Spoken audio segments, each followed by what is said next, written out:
So, shoutout sa viewers natin ano. Ang kanyang katanungan ay tungkol sa connection ng kanyang B9 sound card. So, sa ating video mga idol, ang pinapakita nating video dito ay ang ginagamit ko lagi dito ay B8 sound card ano. So, ang B9 at saka B8, magkaiba lang siya ng disenyo ano. Pero yung output ng ating B9 at saka yung B8 halos pareho lang din dito ano. Gagamit tayo ng 3.5 output. Kung saan man tayo magko-connect, halimbawa mixer, so gagamit tayo ng 6.35 no, ang pinakadulo.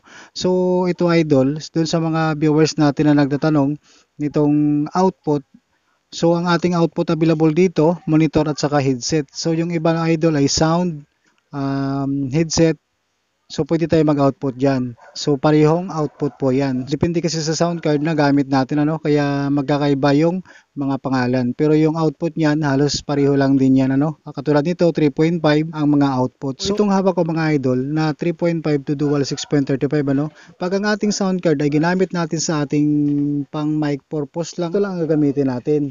3.5 at saka isang 6.35. Pero ito walang gamit. So, i-input natin itong ating 6.35 sa ating mixer na mono input, ano?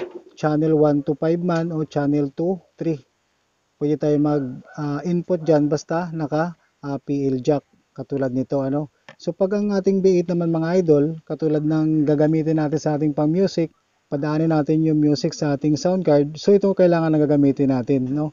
Output ito sa ating B8 sound card or B9, ano? Itong dual 6.35, ito yung i-input natin sa stereo input ng ating mixer. Halimbawa, yung ating mixer ay 7 channel, sa 6 and 7 natin ni input itong dalawa na to pag dinaan yung music natin sa ating B8.